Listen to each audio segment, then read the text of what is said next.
நமஸ்காரம். என் பெயர் கலைவாணி. நான் சென்னையிலிருந்து பேசுகிறேன். நான் ஸ்ரீமன் நாராயணியம் கோவை புவனா மேடம் அவர்களிடம் ஆன்லைன் மூலமாக கற்றுக்கொள்கிறேன். அவர்கள் இதை எனக்கு மிகவும் நேர்த்தியாகவும் நிதானமாகவும் விளக்க உரையுடன் பதம் பிரித்து சொல்லிக் கொடுக்கிறார்கள். அது மிகவும் சந்தோஷம். அவர்களுக்கு நன்றி. நான் இப்பொழுது 17வது தசகம் திருவசரித்திரம் மோக்ஷாப்தி ராகத்தில் கூறப்போகிறேன்.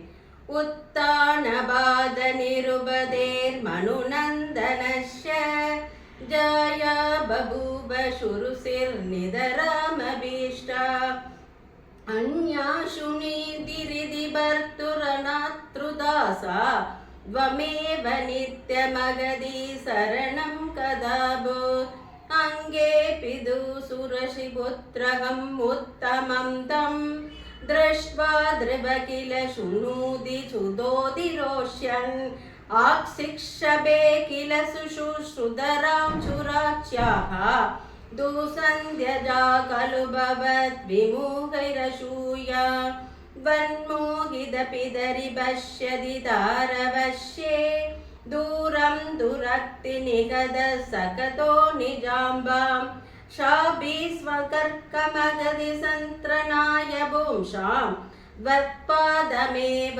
शरणं शिशेवे शशंस आहर्ण्यशोभि भवदर्शन निशितात्मा मानी निरेत्य नगरात् किल पञ्चवर्षः सन्दृष्ट नारद निवेदित मन्त्रमार्गः त्वम् आरराध तपसान् मधुकाननान्ते तदेवि षण्ण हृदये नगरीं कदेन श्रीनारदेन परिशान्वितसिद्धवृद्धो बालस्त्वदर्पितमनाक्रमवर्तितेन नित्ये कठोरतपसा किल पञ्चमाशान् दावद्दभो बलनिरोज्वशीदति कन्ते देवातिदस्वदमुदयत् करुणात्रसेदाः वत्रूपसित्रशनिलीनमदे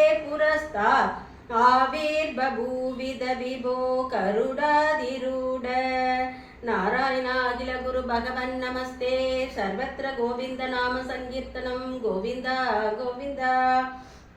वत्तर्चन प्रमद भारतरङ्गितं दं दृक्प्यां निमग्नमिव रूपरसायनदे सन्दुष्टुष्यमाणम् अवगम्य कपोलदेशे सम्पृष्टवनाशितरेण तदातरेण दावद्विबोध विमलं प्रणुवन्तमेनम् आभाषदास्त्वम् अवगम्य तदीयभावं राज्यं शिरं शमनुभूय भजस्व भूयः सर्वोत्तरं ध्रुवपदं विनिवृत्तिहीनम् इत्युषुषीद्वैकदे निर्भनन्दनोऽसौ आनन्दिताखिल जनो नगरीमुपेदे रेमे शिरं भव अनुग्रहपूर्णकामः तादे कदेश वनमामृतराजभारः